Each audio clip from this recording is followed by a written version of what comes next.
Hello दोस्तों, कैसे हैं आप? आशा करता हूँ आप सब बहुत अच्छे होंगे।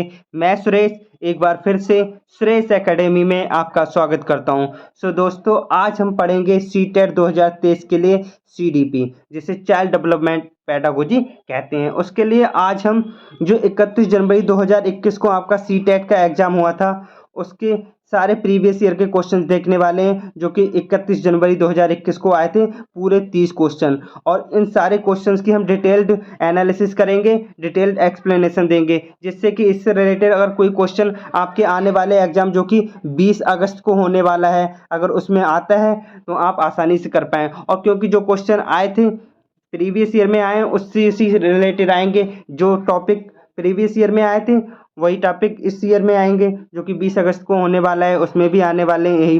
तो शुरू करते हैं आज की क्लास। तो जो प्रीवियस ईयर का जो 31 जनवरी 2021 का जो फर्स्ट शिफ्ट का जो एग्ज़ाम था, पेपर 1, वो आज हम देखने वाले हैं। तो शुरू करते हैं। ये रहा आपका पेडागोजी का portion, child development and pedagogy. उसका जो पहला क्वेश्चन है उससे हम स्टार्ट करने वाले हैं। और मैं ये बाइलिंगुअल लेके आया हूँ, एक्चुअली पूरा जो पेपर था वही मैं लेकर आया हूँ, तो उसमें इंग्लिश और हिंदी दोनों में है। तो हम देख लेते हैं आज का पहला क्वेश्चन जो है सीडीपी का क्या है। हिंदी में हम पढ़ लेते हैं और आप इंग्लिश में भी देख सकते हैं। एक खेल क्रिया के दौरान चोट लगने पर रोहन रोने लगा। भाई, किसी बच्चे की चोट लगेगी तो वो रोएगा ही। तो ये देखकर उसके पिता ने कहा, लड़कियों की तरह व्यवहार ना करो, लड़के रोते नहीं हैं। पिता का ये कथन था। तो ये जो पिता ने कहा था, ये क्या कथन था, मतलब ये क्या दर्शाता है? ये लैंगिक रूढ़िवादिता को दर्शाता है, या उसको चुनौती देता है, या जेंडर बायस को रिड्यूस करता है, या लैंगिक समानता को दर्शाता है? तो मैं आपको बता दूं, इससे पहले कि आप इसका आंसर दें, मैं आपको बता दूं, ये जो जेंडर स्टेरियोटाइप जो होता है, लैंगिक रूढ़िवादिता जो होती है, ये एक्चुअली होता क्या है, समाज में जो पहले से चली आ रही धारणाएं हैं ना, वो होती हैं। जो रूढ़िवादिता जो होती है, समाज में पहले से चली आ रही धारणाएं होती हैं। जैसे कहते हैं ना कि लड़कियां घर का काम करेंगी, लड़के घर का काम नहीं करेंगे। ऐसा होता है ना कि लड़कियां ही खाना बनाएंगी और लड़के घर का खाना नहीं बनाएंगे। लड़के बाहर का काम करेंगे, खेत का काम करेंगे, लड़कियां नहीं करेंगी। तो ये जो लैंगिक रूढ़िवादिता है यही है, इसी को हम लैंगिक रूढ़िवादिता कहते हैं। जो हम पुरानी जो पहले से समाज में चली आ रही धारणाएं हैं, वही लैंगिक रूढ़िवादिता होती है। तो जिस टाइप का इसमें दिखाया गया है, ये तो इस टाइप का ही दिखाया गया है। लेकिन इसमें दूसरा ऑप्शन है, लैंगिक रूढ़िवादिता को चुनौती देता है। जी नहीं, चुनौती तो ये कहीं से कहीं नहीं दे रहा है, ये तो कहीं ना कहीं लैंगिक रूढ़िवादिता को बढ़ावा दे रहा है। ये जेंडर स्टेरियोटाइप को क्या कर रहा है, बढ़ावा दे रहा है, दर्शा रहा है।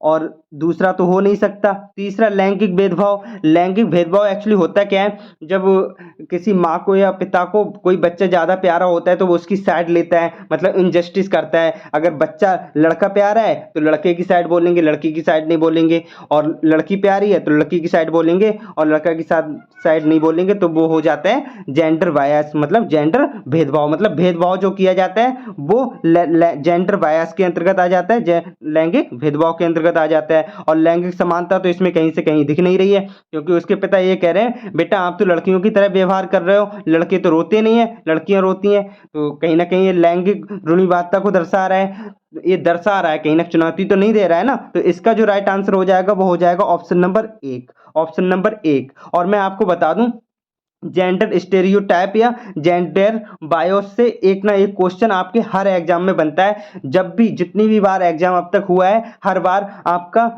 इस टाइप का एक क्वेश्चन जरूर आया है। तो इसका जो राइट आंसर हो जाएगा, रिफ्लेक्ट जेंडर स्टेरियोटाइप, लैंगिक रूढ़िवादिता को दर्शा रहा है। क्योंकि वो ये कह रहा है ना, भाई ऐसा कहीं पे किसी किताब में थोड़ी ना लिखा है कि लड़के नहीं रोएंगे, लड़कियां ही रोएंगी। अगर चोट लगेगी तो भाई लड़का हो चाहे लड़की हो, जब चोट लगेगी तो वो रोएगा ही, चाहे वो लड़का हो या लड़की हो, इससे को तो कोई फर्क नहीं पड़ता है ना। तो ये कह रहा है कि भाई लड़कियों की तरह मत रो, लड़के तो रोते नहीं है। तो ये क्या हो गया, ऑप्शन नंबर ए, लैंगिक रूढ़िवादिता को दर्शा रहा है, जेंडर स्टेरियोटाइप को दर्शा रहा है। तो इसका जो राइट आंसर हो जाएगा option number 1, A will be the right answer. आगे बढ़ते हैं नेक्स्ट जो क्वेश्चन आपका है प्रोग्रेसिव क्लासरूम से रिलेटेड है। तो ये क्या कह रहा है देख लेते हैं। एक प्रगतिशील कक्षा में क्या होता है, ये हमसे पूछा गया है। अब क्योंकि प्रगतिशील कक्षा आ गई है तो आपको पता होनी चाहिए, जो प्रोग्रेसिव क्लासरूम होता है वो किससे रिलेटेड है भाई, जॉन डीवी से। किससे भाई, जॉन डीवी से रिलेटेड है। डीवी से रिलेटेड है। और प्रोग्रेसिव क्लासरूम में क्या होता है, लर्निंग बाय डूइंग होती है। बच्चा क्या करता है, लर्निंग बाय डूइंग करता है, खुद से करके सीखता है, सक्रिय रहता है बच्चा। और साथ में प्रगतिशील शिक्षा में क्या होता है भाई, प्रगतिशील शिक्षा में जो शिक्षा होती है वो बाल केंद्रित होती है। तो जो प्रगतिशील क्लास है, प्रगतिशील कक्षा जो है, इसमें जो कक्षा जो होगी वो बाल केंद्रित होगी, स्टूडेंट केंद्रित होगी। ठीक है, बाल केंद्रित ये शिक्षा होने वाली है। तो देख लेते हैं इसका कौन सा आंसर सही होने वाला है। इसके साथ ही मैं आपको एक क्लास लाने वाला हूं टैग वर्ड की, कि कौन सा वर्ड देख के हम समझ सकते हैं कि कौन सा सही है कौन सा गलत है। जैसे इसमें लिखा है अध्यापक को अटल पाठ्यक्रम का पालन करना चाहिए। जी नहीं, अगर कहीं भी फिक्स्ड आ जाए, अटल आ जाए, तो वो तो आपका गलत होगा ही होगा, ये आप हमेशा याद रखिएगा। और विद्यार्थियों में प्रतिस्पर्धा पर बल देना चाहिए। जी नहीं, अगर विद्यार्थियों में कंपटीशन कराएंगे ये भी गलत होगा। और कंपटीशन भी बढ़ आ रहा है तो आप समझ लीजिएगा ये क्वेश्चन, मतलब जो ऑप्शन है वो गलत होगा आपका। तो ये भी पहला भी नहीं हो सकता, दूसरा भी नहीं हो सकता। तीसरा देख लेते हैं, ज्ञान की संरचना के लिए प्रचुर मौके प्रदान करने चाहिए। जी हाँ, अगर कहीं पे बच्चे को मौके प्रदान किया जा रहे हैं और बच्चा कहीं ना कहीं सक्रिय, आप इस चीज को गांठ बांध लीजिएगा। अगर किसी भी ऑप्शन में ये दिखा रहा है कि बच्चा सक्रिय है, बच्चा क्या है, एक्टिव है, तो आपका मैक्सिमम टाइम्स 99% आपका वही ऑप्शन जो है राइट आंसर होने वाला होता है, वही आंसर आपका राइट होता है। जैसे इसमें दिया है, ज्ञान की संरचना के लिए प्रचुर मौके प्रदान करने चाहिए। Ample opportunity should be provided for construction of knowledge. अगर कहीं पे कंस्ट्रक्शन आ जाए तो वो ऑप्शन आपका सही होने वाला होता है।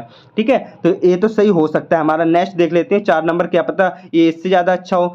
विद्यार्थियों को उनके एकेडमिक अंकों के आधार पर नामांकित किया करना चाहिए। जी नहीं, अगर एकेडमिक स्कोर के बारे में कहे तो वो भी आपका हमेशा गलत रहता है। तो इस टाइप के मैं टैग वर्ड की एक क्लास आपको अलग से लेकर आऊंगा, जिससे कि उन वर्ड्स को देख के आप पता कर पाएंगे। अगर आपको क्वेश्चन नहीं भी पता है ना, तो आप इन टैग वर्ड्स को देख के पता कर पाएंगे कि कौन सा आपका आंसर हो सकता है राइट। तो इसमें जो राइट आंसर होगा वो हो जाएगा ऑप्शन नंबर 3।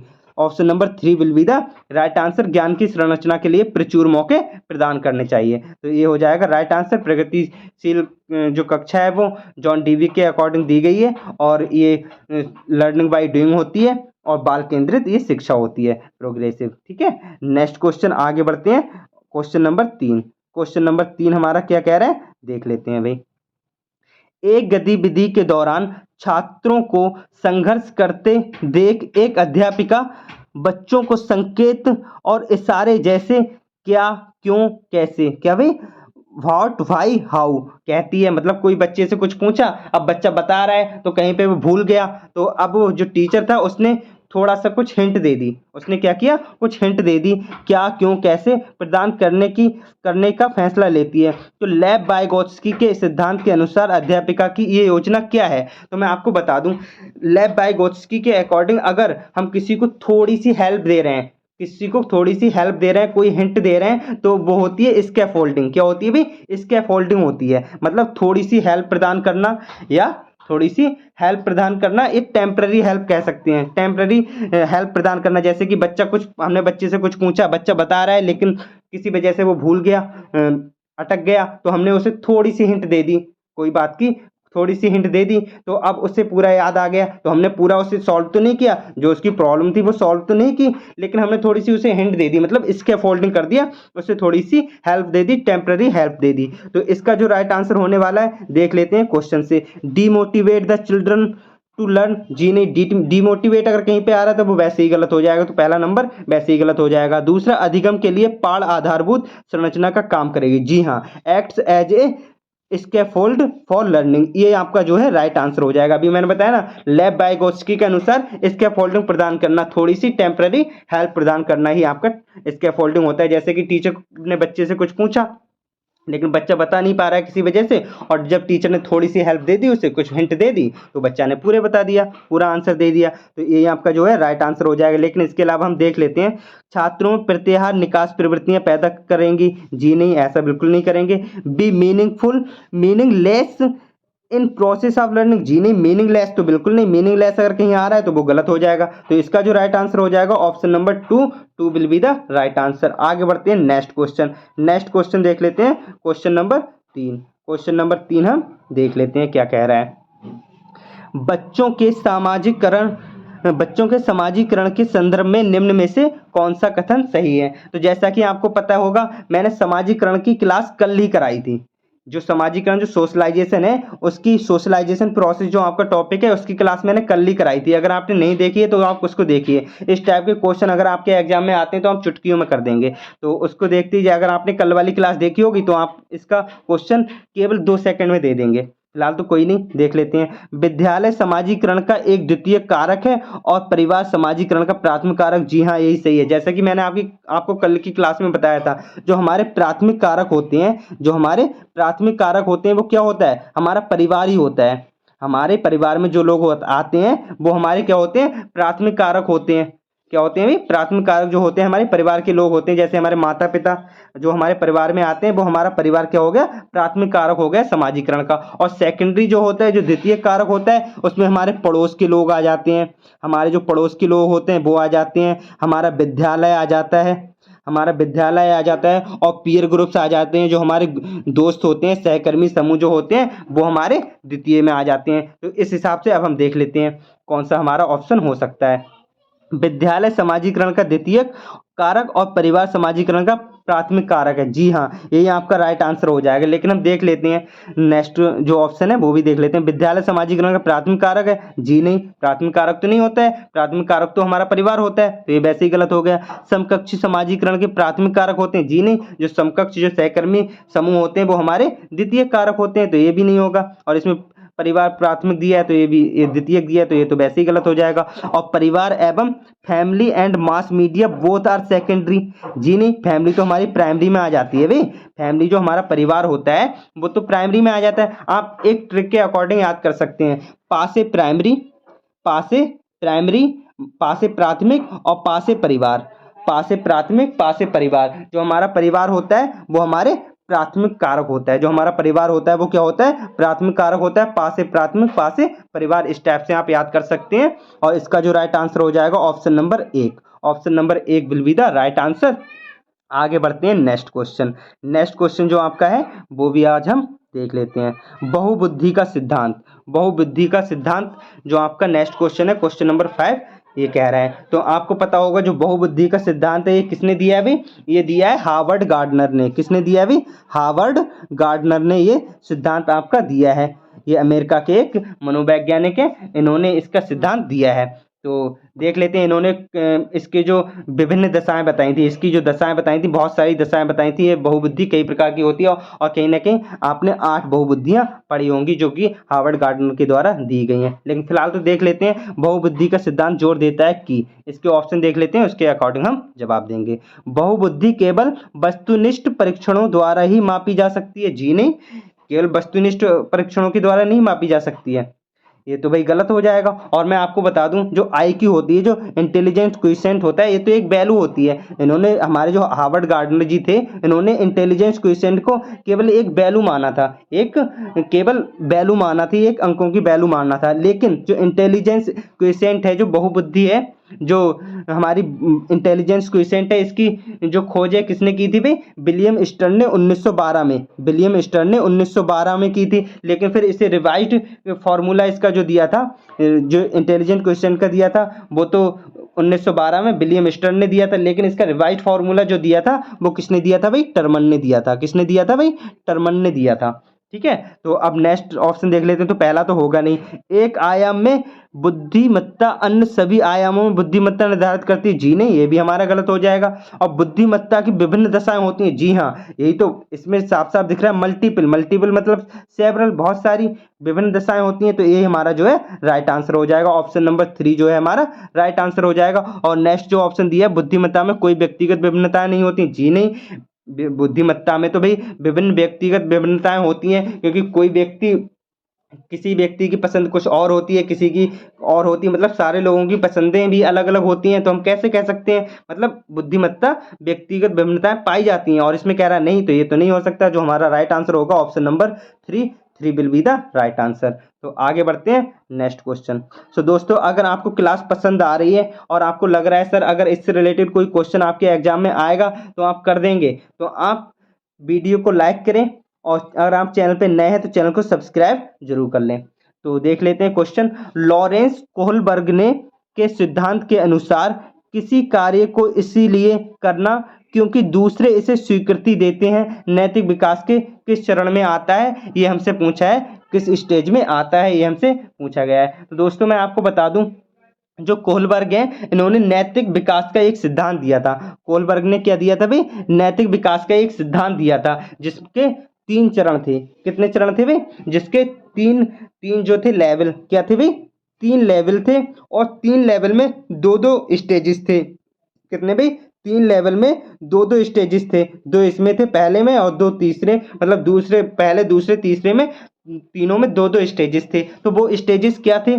जो पहले वाले में जो स्टेजेस था, जो जैसे कि प्री कन्वेंशियल और कन्वेनेंशियल और पोस्ट कन्वेंशियल, जो का था प्रथा पूर्व, प्रथागत और उत्तर प्रथागत। तो हमारा जो चौथा था ये तो वैसे ही गलत हो गया क्योंकि ये तो हमारा लेवल था ही नहीं, ये लेवल तो था ही नहीं। लेकिन जो पहला था जो प्रथा पूर्व था, इसमें जो थे 2 स्टेज थे। 2 स्टेज में पहला स्टेज जो था वो था कि भाई जो बच्चा कार्य करता है वो किसी दंड की वजह से करता है, मतलब किसी पनिशमेंट के डर से करता है, या फिर बड़ों की आज्ञा मानने के लिए करता है। और फिर दूसरा जो इसका लेवल होता है, दूसरा जो स्टेज होता है पहले वाले चरण का, पहले वाले लेवल का जो दूसरा स्टेज होता है, वो उसमें जो बच्चा करता है काम वो प्राइज पाने के लिए करता है। तो आप पीपी से याद कर सकते हैं, पनिशमेंट और प्राइज, मतलब कोई इनाम पाने के लिए, कोई रिवार्ड पाने के लिए वो काम करता है। ठीक है। और दूसरा जो स्टेज आ जाता है उसमें क्या करता है कि बच्चा जो कोई काम करता है तो वो इसलिए करता है कि उससे जो सामने वाला बंदा है वो उससे बहुत अच्छा समझे, गुड बॉय गुड गर्ल समझे। जैसा कि आपने पढ़ा होगा गुड बॉय गुड गर्ल वाला एक स्टेज, जो कि सेकंड लेवल है उसका फर्स्ट स्टेज होता है। और कहीं ना कहीं आपका इसमें भी यही कहा गया है, किसी कार्य को इसलिए करना क्योंकि दूसरे इसे स्वीकृति देते हैं। क्योंकि मतलब बच्चा ये चाह रहा है कि हमें कोई गुड कहे, अच्छा कहे। जैसे कि आप स्कूल में पढ़ा रहे हैं तो आपने ब्लैक बोर्ड पे कुछ लिखा, अब आपको मिटाना है, तो आपका वो एक बच्चा बोलता है सर क्या मैं मिटा दूं। वो क्यों कह रहा है? ये इसलिए कह रहा है क्योंकि सर अगर वो मिटाएगा तो आपकी नज़र में बहुत अच्छा हो जाएगा, गुड बॉय बन जाएगा, गुड गर्ल बन जाएगी अगर कोई लड़की है तो इसका जो राइट आंसर होगा, यही हमसे पूछा गया है कि भाई गुड गर्ल गुड बॉय वाला जो हमारा होगा वो कौन से स्टेज में आता है? स्टेज 2 में आता है। जो हमारा लेवल होता है लेवल 2 में आता है, लेवल 2 में आता है, कन्वेंशियल स्टेज में आ जाता है, प्रथागत में आ जाता है। तो इसका जो राइट आंसर हो जाएगा option number 2 will be the right answer. आगे बढ़ते हैं नेक्स्ट क्वेश्चन। नेक्स्ट क्वेश्चन जो आया था क्वेश्चन नंबर 7। क्वेश्चन नंबर 7 क्या कह रहा है देख लेते हैं। लेव वाइगोत्स्की का सामाजिक सांस्कृतिक परिप्रेक्ष्य अधिगम प्रक्रिया में डैश के महत्व पर जोर देता है। तो दोस्तों मैं आपको बता दूं, ये जो लेव वाइगोत्स्की हैं, अगर इनसे रिलेटेड कोई क्वेश्चन आता है तो आप SCL याद रखिएगा। SCL, SCL मतलब S मतलब सोशलाइजेशन, एस मतलब सोशल, सी मतलब कल्चर और एल मतलब लैंग्वेज। अगर इससे रिलेटेड कोई ऑप्शन दिए हैं तो वही आपका आंसर हो जाएगा। और इन्होंने जो थ्योरी दी थी सामाजिक सांस्कृतिक थ्योरी दी थी लेव वाइगोत्स्की ने। तो हमसे पूछा गया अधिगम प्रक्रिया में डैश के महत्व पर जोर देता है। तो इसमें पहला ही ऑप्शन आपको दिख रहा है, जैसे कि मैंने बताया SCL में सोशल दिख जाए, कल्चरल दिख जाए या लैंग्वेज दिख जाए तो वही हमारा राइट आंसर होता है। तो इसमें क्या दिख रहा है? Cultural tools. तो यही हमारा जो है राइट आंसर हो जाएगा, सांस्कृतिक उपकरण। तो यही हमारा जो है राइट आंसर हो जाएगा, option number 1 will be the right answer. तो आगे बढ़ते हैं next question, question number 8। Question number 8 क्या कह रहा है ये भी हम देख लेते हैं। जीन पियाजे अपने संज्ञानात्मक विकास के सिद्धांत में संज्ञानात्मक संरचनाओं के रूप में वर्णित करते हैं। क्या वर्णित करते हैं ये हमसे पूछा गया है।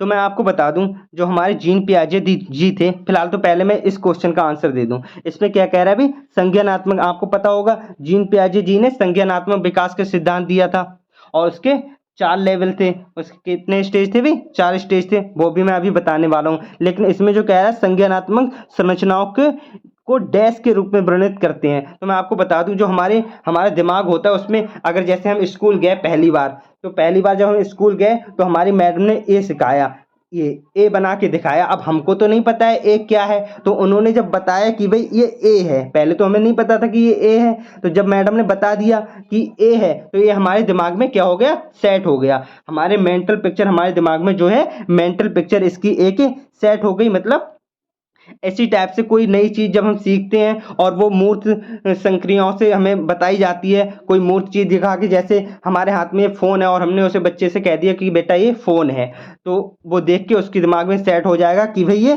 फ़ोन है। तो इस टाइप से जो इंफॉर्मेशन ऑफ पैकेट हैं, मतलब पैकेट ऑफ इंफॉर्मेशन, जो छोटे छोटे पैकेट हैं, छोटी छोटी इंफॉर्मेशन को जो हमारे ब्रेन में इकट्ठा किया जाता है, तो उन्हीं उसी को हम क्या कहते हैं, स्कीमा कहते हैं। क्या कहते हैं, स्कीमा, मतलब उसको स्कीम की तरह बना रखना, एक छोटे छोटे पैकेटों की जो इंफॉर्मेशन है वो हमारे दिमाग में इकट्ठी हो जाना, क्या कहलाती है, हमारी स्कीमा कहलाती है। क्या कहलाती है भाई, स्कीमा कहलाती है, मनोबंध कहलाती है। तो इसका जो राइट आंसर हो जाएगा वो ऑप्शन नंबर 4 हो जाएगा। इसके साथ ही मैं आपको बता दूं, इन्होंने जीन पियाजे ने जो 4 स्टेज दिए थे, कौन कौन से स्टेज दिए थे, एक तो दिया था भाई सेंसरी, कौन सा दिया था भाई, सेंसरी, और जो दूसरा दिया था प्री ऑपरेशनल, प्री ऑपरेशनल, चौथा दिया था, चौथा क्या दिया था भाई, मूर्त, कौन सा दिया था, मूर्त वाला, मूर्त दे दिया, और जो लास्ट वाला था फॉर्मल, फॉर्मल स्टेज, जो कि सेंसरी जो था, जो संवेदी था, वो था 0 से 2 वर्षों तक, 0 से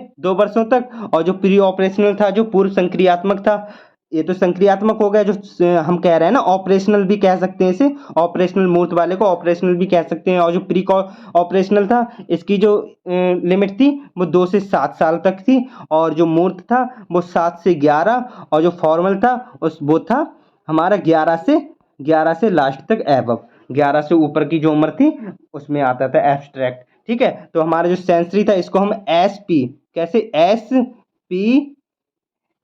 पी सी पी से हम इसे याद कर सकते हैं, क्योंकि ये मूर्त जो है इसे हम कंक्रीट कह सकते हैं। क्या कह सकते हैं, एक बार फिर से बता देता हूँ, सेंसरी, प्री ऑपरेशनल, कंक्रीट और हमारा फॉर्मल, ये 4 स्टेज थे। ये 0 से 2 वर्षों के लिए था, और ये 2 से 7 के लिए था प्री ऑपरेशनल, कंक्रीट जो था 7 से 11 वर्षों के लिए था, और फॉर्मल जो था 11 से एबव।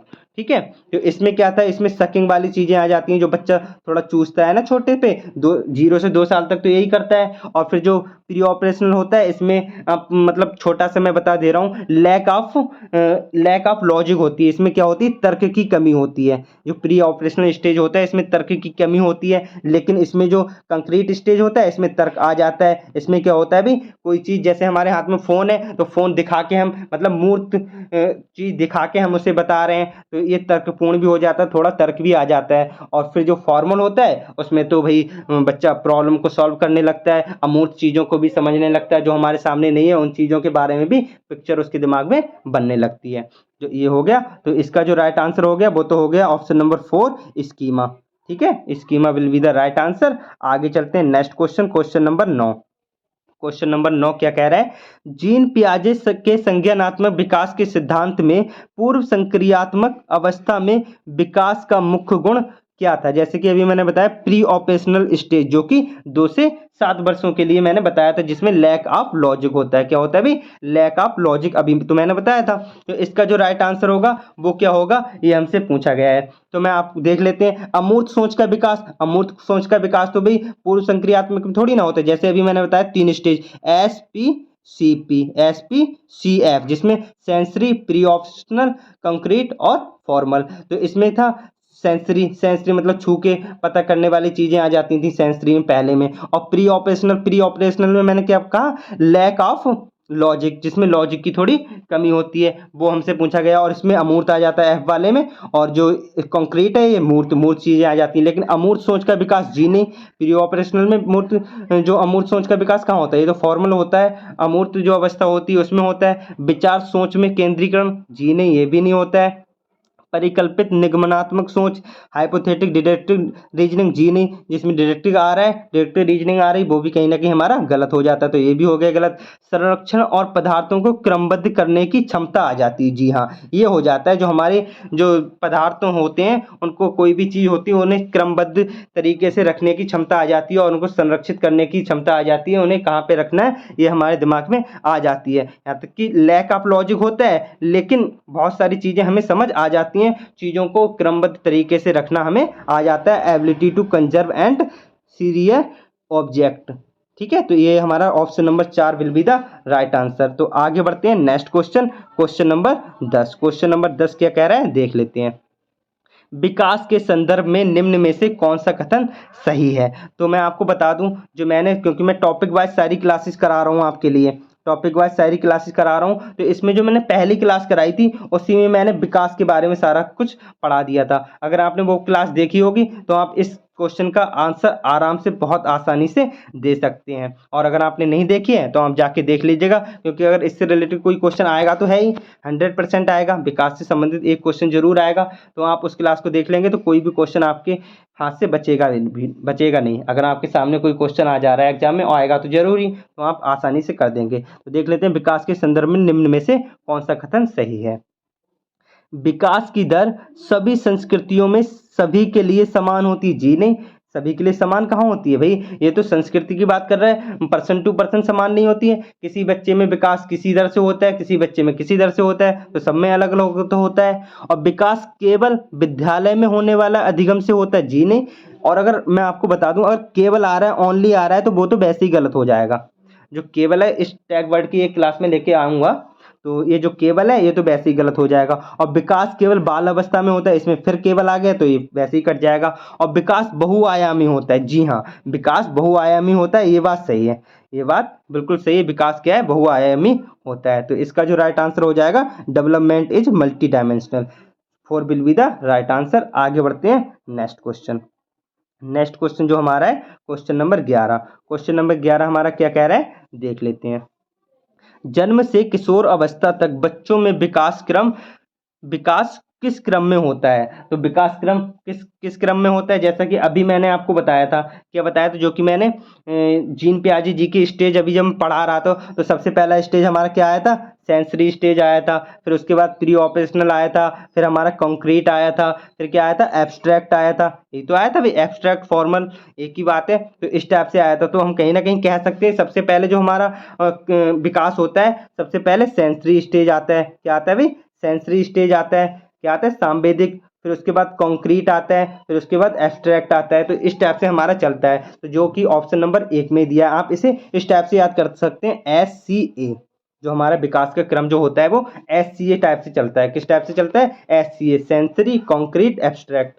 तो सेंसरी, कॉन्क्रीट, एब्स्ट्रैक्ट, सांवेदिक, मूर्त और अमूर्त। तो यही जो है हमारा राइट आंसर हो जाएगा। Option number A will be the right answer हो जाएगा।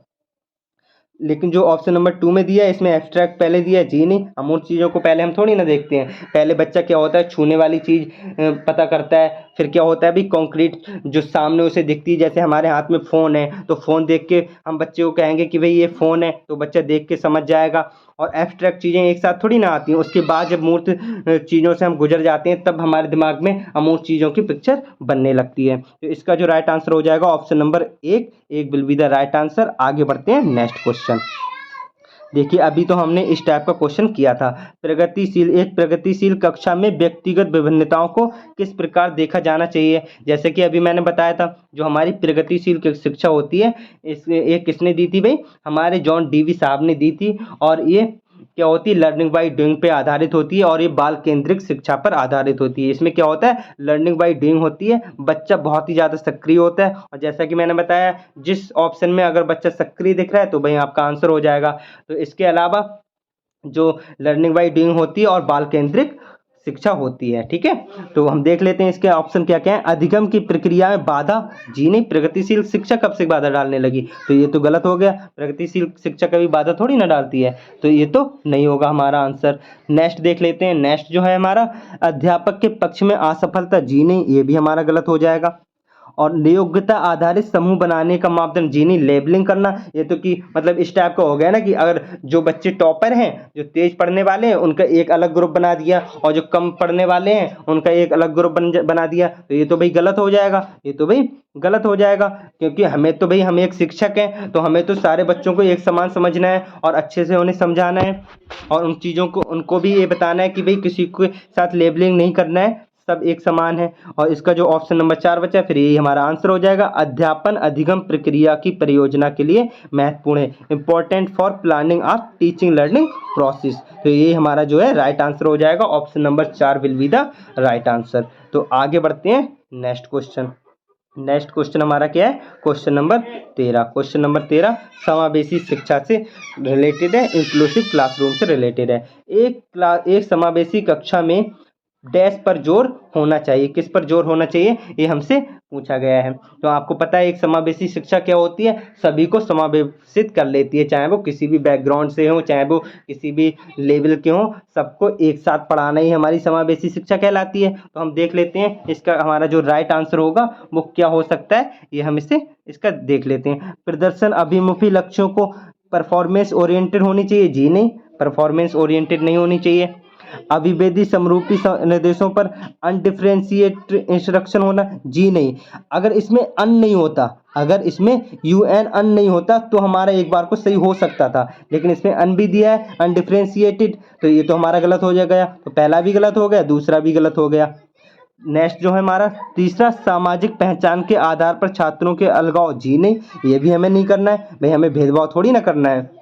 जो चौथा ऑप्शन है, हर बच्चे के सामर्थ्य को अधिकतम करने के लिए अवसर प्रदान करने। अब देखिए जैसा कि मैंने आपको बताया, जिसमें अवसर देना, अवसर प्रदान करना, बच्चे को अवसर प्रदान किए जा रहे हैं तो बच्चा एक्टिव रहेगा, और जिसमें बच्चा एक्टिव रहेगा तो वही आपका आंसर होगा। तो आप एक बार फिर से इस बात को गांठ बांध लीजिएगा, जिसमें अवसर दिए जा रहे हैं, बच्चा एक्टिव है, तो वो आपका जो है राइट आंसर होता है, अगर क्वेश्चन में नहीं दिया है तो इसका जो राइट आंसर हो जाएगा option number 4 will be the right answer. तो आगे बढ़ते हैं नेक्स्ट क्वेश्चन। नेक्स्ट क्वेश्चन हमारा क्या होगा, क्वेश्चन नंबर 14। क्वेश्चन नंबर 14 क्या कह रहा है, देख लेते हैं। दिव्यांग जन अधिकार अधिनियम 2016 के अनुसार निम्न में से किस शब्दावली का प्रयोग उपयुक्त है, ये हमसे पूछा गया है। तो आपको पता होगा RPW एक्ट, आरपी क्या है, RPWD एक्ट, RPWD एक्ट 2016 में आया था। तो इसके अकॉर्डिंग जो मतलब एक कहीं ना कहीं हैंडीकैप जो बच्चे होते हैं, तो उनके लिए हम क्या बोलें, जो हमारे लिए बोलना सही रहेगा, ये हमसे कौन सी शब्दावली का प्रयोग करें जिससे कि दिव्यांगजन लोगों के लिए, जिससे कि वो सही लगे, उनको बुरा ना लगे। तो ये क्या होगा, मंदित छात्र या विकलांग छात्र, या छात्र जिसे शारीरिक दिव्यांगता है, या छात्र जिसका अशक्त शरीर है, क्या बोलना चाहिए, रिटार्डेशन बोलना, रिटार्डेड स्टूडेंट बोलना चाहिए, हैंडीकैप्ड या student physical disability, student with crippled body. आप खुद बताइए क्या बोलना सही रहेगा, कि क्या भाई अगर कोई हैंडीकैप है उसे क्या रिटार्डेड स्टूडेंट बोलेंगे, ये सही है, जी नहीं, ये तो बिल्कुल भी गलत है। और हैंडीकैप बोलेंगे, ये भी गलत हो जाएगा, ये भी अच्छा थोड़ी ना लगेगा बोलते हुए।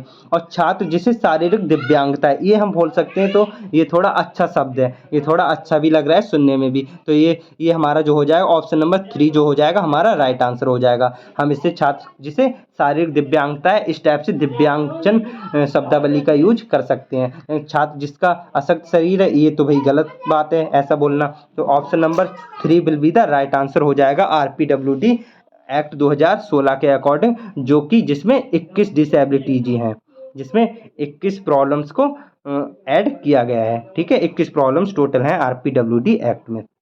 आगे बढ़ते हैं नेक्स्ट क्वेश्चन। नेक्स्ट क्वेश्चन जो है वो देख लेते हैं कौन सा है, क्वेश्चन नंबर 15। अधिगम कठिनाइयों से जूझते छात्रों की जरूरतों को संबोधित करने के लिए एक अध्यापक को क्या नहीं करना चाहिए, ये हमसे पूछा गया है। तो देख लेते हैं हम क्वेश्चन के आंसर ऑप्शंस को देखते हुए। क्या भाई, अधिगम कठिनाइयों से जूझते हुए जरूरतों को संबोधित करने के लिए एक अध्यापक को क्या नहीं करना चाहिए, भाई ये आप अच्छे से नोट करिएगा, इसमें नहीं दिया है, नोट दिया है, तो आपको वो देखना है जो इसका गलत आंसर होगा वही हमारा सही आंसर होगा। अब दृश्य श्रव्य सामग्रियों का इस्तेमाल करेंगे तो ये तो भाई अच्छी चीज है, अगर हम दृश्य श्रव्य दोनों सामग्रियों का यूज करेंगे तो बच्चे को अच्छे से समझ में आएगा, तो ये तो हमारा सही हो जाएगा। Multiple audio visual aids use करेंगे तो बच्चे को अच्छे से समझ में आएगा, एक बार में ही दिमाग में बैठ जाएगा, तो ये तो अच्छी चीज है।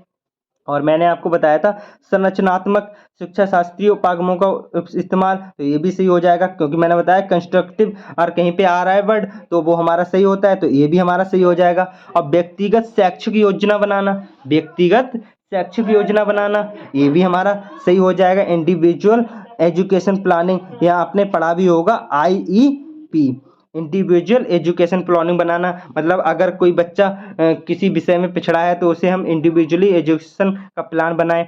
ये भी हमारा सही हो जाएगा। लेकिन जो शिक्षा शास्त्र और आकलन की जटिल संरचनाओं का प्रयोग करना, ये हमारा गलत हो जाएगा भाई, यही हमारा गलत हो जाएगा। कहीं पर रिजिड वर्ड आ रहा है तो वो हमारा गलत होता है, जो वो हमारा क्या होता है, गलत। और हमसे गलत ही पूछा है, जो नहीं है भाई हमसे पूछा है, तो हमारा जो राइट आंसर हो जाएगा वो हो जाएगा option number 4। Option number 4 will be the right answer. Option number 4 will be the right answer. आगे बढ़ते हैं नेक्स्ट क्वेश्चन, क्वेश्चन नंबर 16। सृजनात्मकता की पहचान का प्रमुख लक्षण क्या है? तो सृजनात्मक बच्चे जो होते हैं, क्रिएटिव बच्चे होते हैं, उनकी IQ लेवल क्या होती है भाई, 140 प्लस होती है ना। और जो होते हैं वो क्या होते हैं, उन्हें हम आउट ऑफ बॉक्स कहते हैं। जो क्रिएटिव बच्चे होते हैं, जो सृजनात्मक बच्चे होते हैं, हम उन्हें क्या कहते हैं भाई, आउट ऑफ बॉक्स कहते हैं, आउट ऑफ बॉक्स कहते हैं। और ये क्या होते हैं, डाइवर्जेंट थिंकिंग वाले होते हैं। क्या होते हैं भाई, डाइवर्जेंट थिंकिंग वाले होते हैं। लेकिन इसके अपोजिट साइड में, इसके अपोजिट साइड में जो होता है वो कन्वर्जेंट थिंकिंग वाले होते हैं। वो क्या होते हैं भाई, कन्वर्जेंट थिंकिंग वाले होते हैं। फिलहाल तो इसमें हमसे पूछा गया है सृजनात्मक बच्चे की पहचान। तो जो सृजनात्मक बच्चे होते हैं उन्हें हम आउट ऑफ बॉक्स स्टूडेंट कहते हैं, या फिर डाइवर्जेंट थिंकिंग वाले बच्चे कहते हैं। तो इसमें जो डाइवर्जेंट थिंकिंग अर्थात अपसारी चिंतन वाले, वो की हमारे ऑप्शन नंबर 2 में दिया है। Option number 2 will be the right answer. सृजनात्मक बच्चों की पहचान के लिए हम क्या लक्षण देखते हैं, उसमें डाइवर्जेंट थिंकिंग होती है। जिस बच्चे में डाइवर्जेंट थिंकिंग होती है, एक चीज को अलग अलग टाइप से जो बच्चा सोच सकता है, उसे ही हम डाइवर्जेंट थिंकिंग वाला बच्चा कहते हैं, और उसी को हम सृजनात्मक बच्चा कह सकते हैं। तो divergent thinking will be the right answer. आगे बढ़ते हैं नेक्स्ट क्वेश्चन।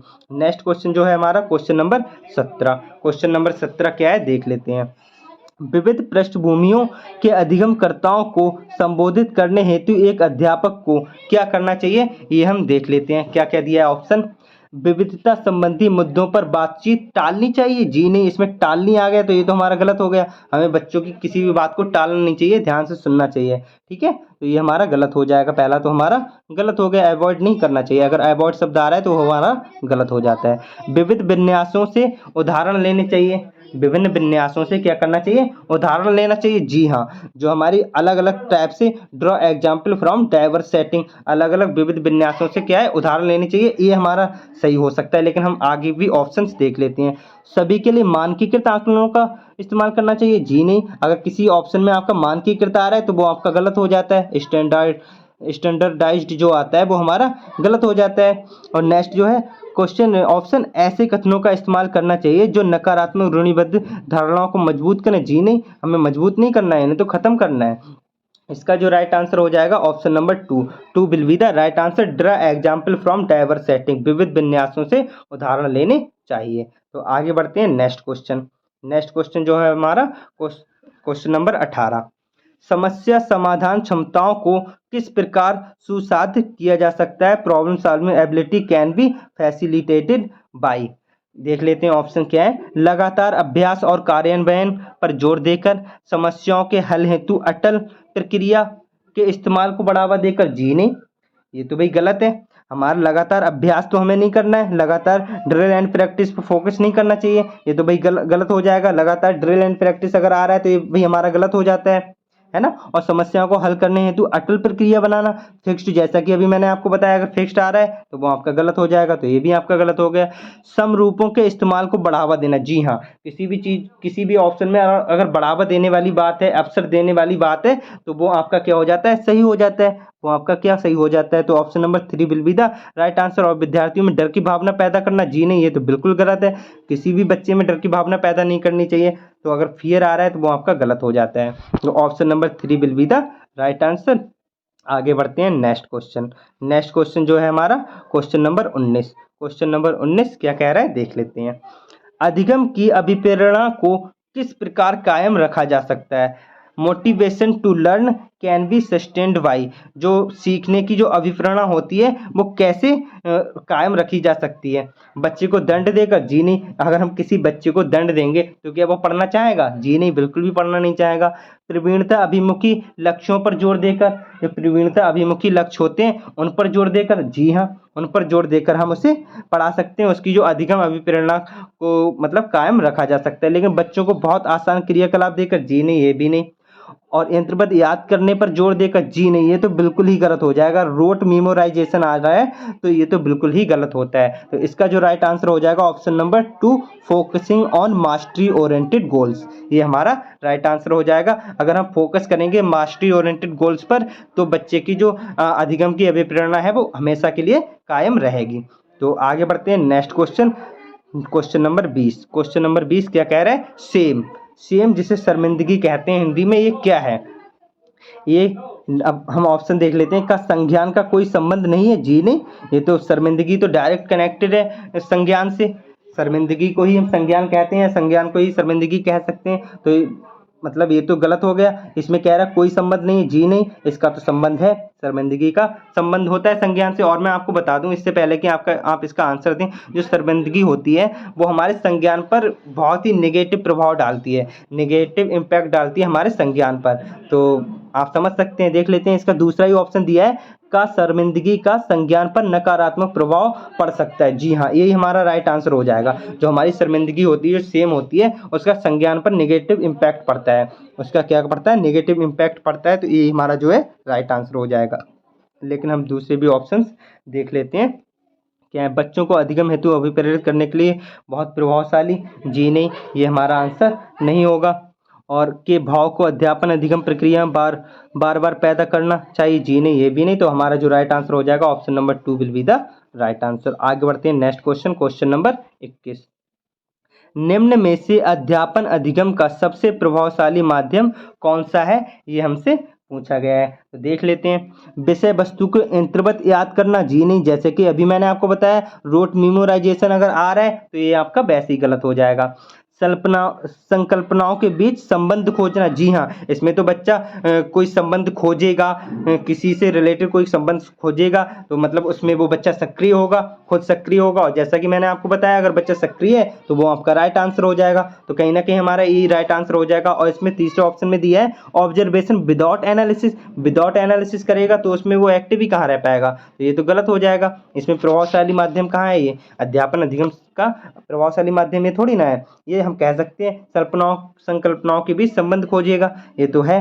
तो ये हमारा तीसरा गलत हो गया। अनुकरण, नकल और दोहराना, जी नहीं। इमिटेशन और रिपीटेशन, ये तो बिल्कुल गलत हो जाएगा। रिपीटेशन आ रहा है तो ये आपका गलत हो जाता है, तो ये भी आपका गलत हो जाएगा। इसका जो राइट आंसर हो जाएगा option number 2 will be the right answer. आगे बढ़ते हैं next question, question number 22। Question number 22 क्या कह रहा है? देख लेते हैं। एक अध्यापिका को दिए गए किसी कार्यकलाप में छात्रों को विभिन्न त्रुटियों का विश्लेषण करना चाहिए, क्योंकि इसके आधार पर दंड की मात्रा निर्धारित कर सकती है। इसके आधार पर दंड की जो है मात्रा उसे निर्धारित कर सकती है, जी नहीं, इसके लिए थोड़ी ना किया जाता है। त्रुटियों की समझ, अध्यापन अधिगम और प्रक्रिया के लिए अर्थपूर्ण है, ये हम देखते हैं। तो हमारा जो है राइट आंसर कहीं ना कहीं हो जाएगा यही। लेकिन हम दूसरे भी ऑप्शन देख लेते हैं, क्या पता इससे अच्छे हों। इसके आधार पर वह ज़्यादा त्रुटियां करने वाले छात्रों को दूसरे छात्रों से अलग कर सकती है, जी नहीं, अलग करना तो ये तो गलत हो जाएगा। अगर दूसरे बच्चों से अलग कर देंगे तो वो गलत हो जाएगा भी, ये तो गलत हो जाएगा। तो इंटीग्रेशन जो हमारी शिक्षा होती है, इंटीग्रेटेड टीचिंग जो होती है, उससे तो रिलेट करेगा ही नहीं, तो ये तो हमारा गलत हो जाएगा भी। और अधिगम केवल त्रुटियों के शोध में, ये क्या कह रहा है हमारा? अधिगम केवल त्रुटियों के शोधन पर निर्भर करता है, जी नहीं, ये भी हमारा गलत हो जाएगा। Learning is solely based on correction of error, जी, ये भी हमारा गलत हो जाएगा। तो हमारा जो राइट आंसर होगा वो क्या हो जाएगा भाई? त्रुटियों की समझ अध्यापन अधिगम प्रक्रिया के लिए अर्थपूर्ण है, ये हमारा राइट आंसर हो जाएगा। जैसा कि इसमें दिया गया ना, क्रियाकलाप में छात्रों को विभिन्न त्रुटियों का विश्लेषण करना चाहिए, क्योंकि त्रुटियों की समझ अध्यापन अधिगम प्रक्रिया को अर्थपूर्ण बनाती है और भी अच्छा बनाती है। अगर हम बच्चे की त्रुटियों को देख लेंगे, विभिन्न त्रुटियों को जान लेंगे कि बच्चा क्या क्या त्रुटि कर रहा है, क्या प्रॉब्लम हो रही है बच्चे को कोई भी चीज़ पढ़ने में या समझने में, तो अगर ये बात हमें पता चल जाएगी तो हम बच्चे को और अच्छे से अध्यापन अधिगम प्रक्रिया जो है उसे और अच्छे से कर सकते हैं हम, और उसे और अच्छे से उसे पढ़ा सकते हैं हम। उसे जो टीचिंग प्लान है हम और अच्छे से बना लेंगे, जिससे कि बच्चे को अच्छे से समझ में आने लगेगा। तो इसका जो राइट आंसर हो जाएगा option number 2 will be the right answer. आगे बढ़ते हैं next question, question number 23। Question number 23 हमारा क्या कह रहा है? देख लेते हैं। बच्चों को सीखने में कठिनाई होती है जब। बच्चों को सीखने में कठिनाई कब होती है, ये हमसे पूछा गया है। देख लेते हैं कब हो सकती है और कब नहीं होती है। सूचना अलग अलग, इसमें पूछा कठिनाई होती है, तो जब कठिनाई होती है वो हमें बताना है, जब कठिनाई नहीं होती वो नहीं बताना है। इस चीज़ पे हमें बहुत ही ज़्यादा ध्यान देना है। क्या देना है, डिफ़िकल्ट। इस चीज़ पे हमें बहुत अच्छे से ध्यान देना, क्योंकि इसकी वजह से बहुत बार आंसर हमारा गलत हो जाता है। सूचना अलग अलग टुकड़ों में प्रस्तुत की जाती है। अब आप एक बात बताइए, अगर आप बच्चे को कोई कोई चीज़ है, कोई एक चैप्टर है, उसका थोड़ा सा पोर्शन अभी पढ़ा दिया और फिर 1 महीने बाद पढ़ा दिया थोड़ा सा आगे का पोर्शन, फिर उसके 1-2 महीने के बाद आगे का पोर्शन पढ़ाया, तो क्या बच्चा अच्छे से समझ पाएगा? क्या बच्चा उस चीज़ को सीख पाएगा?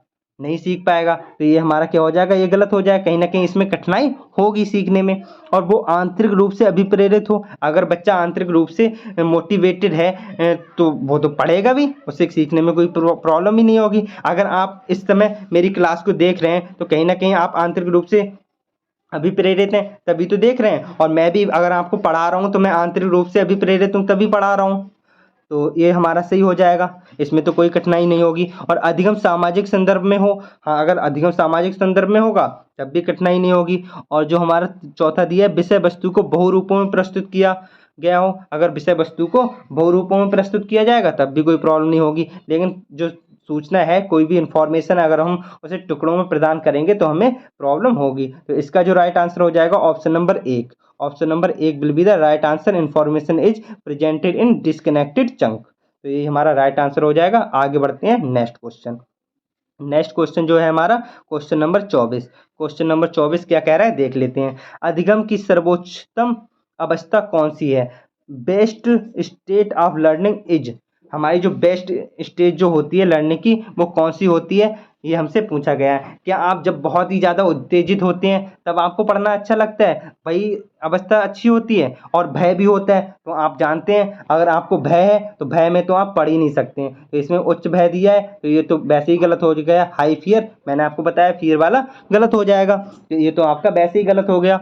और दूसरे में भी फियर दिया है, उच्च भय, ये भी हमारा गलत हो जाएगा। तीसरा जो दिया है, संतुलित उत्तेजना और कोई भय नहीं। जी हाँ, अगर आपको कोई भय नहीं होगा और आप थोड़ा उत्तेजित होंगे, ऐसा भी नहीं बिल्कुल, इसमें चौथे ऑप्शन में दिया कोई उत्तेजना नहीं, कोई भय नहीं। जब कोई उत्तेजना ही नहीं होगी, आपके अंदर कुछ उत्तेजना होगी नहीं, तो आप पढ़ेंगे क्या? बिल्कुल नहीं पढ़ेंगे, सीख भी नहीं पाएंगे। तो ये भी आपका गलत हो जाएगा। ये बचा संतुलित उत्तेजना, जो मॉडरेट एराउजल होगा, जो मॉडरेट संतुलित उत्तेजना होगी और कोई आपको डर नहीं होगा, तो आप अधिगम को बहुत अच्छे से सीख पाएंगे, किसी भी चीज़ को बहुत अच्छे से सीख पाएंगे। इसीलिए हम कह सकते हैं कि अधिगम की जो सर्वोत्तम अवस्था होती है, बेस्ट स्टेट ऑफ लर्निंग जो होता है, वो मॉडरेट एराउजल और नो फियर। तो option number 3 will be the right answer.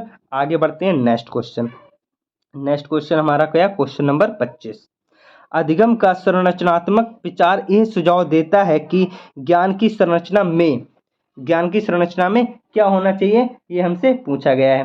तो देख लेते हैं। बच्चों की कोई भूमिका नहीं होती है? जी नहीं, बच्चों की तो पूरी भूमिका होती है अधिगम की संरचना में। Constructivist view of learning suggest that children construction of their own knowledge. बच्चों की भूमिका कोई नहीं होगी तो वो कंस्ट्रक्टिव कैसे बनेंगे? तो ये हमारा गलत हो जाएगा। बच्चे पूर्ण रूप से वयस्कों पर निर्भर रहते हैं? जी नहीं, ये भी गलत हो जाएगा। बच्चे सक्रिय भूमिका निभाते हैं, प्ले एन एक्टिव रोल। तो ये तो हमारा सही हो जाएगा। जैसा कि मैंने बताया, जिस ऑप्शन में अगर आपको ये दिखा रहा है कि बच्चा एक्टिव है, बच्चा बहुत ही ज़्यादा सक्रिय है, तो वो आपका राइट आंसर हो जाता है। तो कहीं ना कहीं यही हमारा राइट आंसर होने वाला है। लेकिन हम देख लेते हैं ऑप्शन नंबर 4 भी, क्या पता है इससे अच्छा हो। बच्चे पूर्ण रूप से पाठ्य पुस्तकों पर निर्भर रहते हैं? जी नहीं, अगर बच्चे पूर्ण रूप से पाठ्य पुस्तकों पर निर्भर रहेंगे तो वो कंस्ट्रक्टिव कैसे बनेंगे? कंस्ट्रक्टिव नहीं बन पाएंगे। वो सक्रिय रहेंगे, सक्रिय भूमिका निभाएंगे, तभी वो कंस्ट्रक्टिव बन पाएंगे। तो इसका जो राइट आंसर हो जाएगा option number 3। 3 will be the right answer. आगे बढ़ते हैं next question, question number 26। Question number 26 क्या कह रहा है, देख लेते हैं। अधिगम के लिए निम्न में से कौन सी धारणा उपयुक्त है? Which of the following belief is good for learning. क्या सही है, ये हमसे पूछा गया। योग्यता सुधार, एबिलिटी टू इम्प्रूवेबल, ये हमारा सही होगा। या फिर योग्यता अटल, अब आपको पता है फिक्स्ड अगर आ रहा है तो ये तो आपका वैसे ही गलत हो जाएगा। प्रयासों से कोई फर्क नहीं पड़ता है। अरे भाई अगर हम कोई प्रयास नहीं करेंगे तो हम कैसे, अब जैसे आईएएस पीसीएस है, अगर आप कोई जॉब ले रहे हैं तो उसमें आप प्रयास करेंगे, पढ़ाई करेंगे, तभी तो आप उस जॉब को ले पाएंगे। अगर आप प्रयास नहीं करेंगे तो कैसे जॉब को ले पाएंगे, तो ये भी आपका गलत हो जाएगा। और अटल वाला फिक्स्ड वाला तो वैसे ही गलत हो गया। और असफलता अनियंत्रित है, फेलियर इज अनकंट्रोलेबल, जी नहीं, आप फेलियर कोई कंट्रोलेबल थोड़ी ना है। अगर आप फेल हो रहे हैं बार बार तो इसका मतलब ये थोड़ी ना कि आप पास नहीं होंगे कभी। अगर आप प्रयास करेंगे, मेहनत करेंगे तो आप पास भी होंगे। तो ये भी आपका आंसर नहीं होगा। ये हो सकता है एबिलिटी इज इम्प्रूवेबल, जो आपकी योग्यता है उसमें आप सुधार कर सकते हैं। अगर आपकी योग्यता किसी वजह से, आप सीटेट एग्जाम पिछली बार फेल हो गए, नहीं पास हो पाए किसी वजह से, तो आप अच्छे से पढ़ाई करिए, अपनी एबिलिटी को इम्प्रूव करिए, तो आप फिर से पास हो जाएंगे, इस बार पास हो जाएंगे। तो इसका जो राइट आंसर हो जाएगा वो ऑप्शन नंबर 1 हो जाएगा। Option number 1 will be the right answer. तो आगे बढ़ते हैं नेक्स्ट क्वेश्चन। Question number 27। निम्न में से कौन सी परिपाटी विद्यार्थियों में संकल्पनात्मक समझ में बढ़ोतरी करने में सहायक है? Conceptual understanding among student is likely to improve in the setting when emphasised on. तो इसका जो राइट आंसर होगा वो क्या होगा? प्रतिस्पर्धा आधारित प्रतिस्पर्धाएं होनी चाहिए। जैसा कि आपको पता होगा, मैंने बताया है कि भाई अगर किसी में प्रतिस्पर्धा आ रही, कंपटीशन आ रहा है, तो वो तो आपका गलत हो जाएगा। पाठ्य पुस्तक केंद्रित होनी चाहिए, जी नहीं। टेक्स्ट बुक सेंट्रिक अगर आ रही है तो वो भी गलत हो रही है। अगर टेक्स्ट बुक सेंट्रिक आ रही है तो वो भी गलत हो रही। पाठ्य पुस्तक की जगह बाल केंद्रित होती तब आपका सही हो जाता। लेकिन बारंबार फ्रीक्वेंट एग्जामिनेशन, बार बार एग्जाम लेने से, ये भी अगर एग्जामिनेशन वाला ऑप्शन आ रहा है तो वो भी गलत होता है। लेकिन इंक्वायरी एंड डायलॉग, ये आपका राइट आंसर हो जाएगा। अन्वेषण एंड संवाद, इसमें इंक्वायरी एंड डायलॉग इस टाइप से अगर अन्वेषण वाला ऑप्शन हो तो वो आपका मैक्सिमम टाइम सही होता है। तो इसका जो राइट आंसर हो जाएगा ऑप्शन नंबर 4, अन्वेषण और संवाद, inquiry and dialogue will be the right answer. आशा करता हूँ आपको पूरी क्लास अच्छे से समझ में आ रही होगी। अगर आपको क्लास समझ में आ रही है तो आप वीडियो को लाइक करें, और अगर आप चैनल पे नए हैं तो चैनल को सब्सक्राइब जरूर कर लीजिएगा। इसके साथ ही अगर आपको क्लास पसंद आ रही तो अपने दोस्तों के साथ भी शेयर करें, क्योंकि आपको पता है अगर आपके अंदर जो नॉलेज है, अगर आप दूसरों के साथ शेयर करेंगे तो वो बढ़ती है, ना कि कम होती है। तो आपको शेयर करना चाहिए दूसरों के साथ। तो आगे बढ़ते हैं next question, question number 9। Question number 9 क्या कह रहा है देख लेते हैं।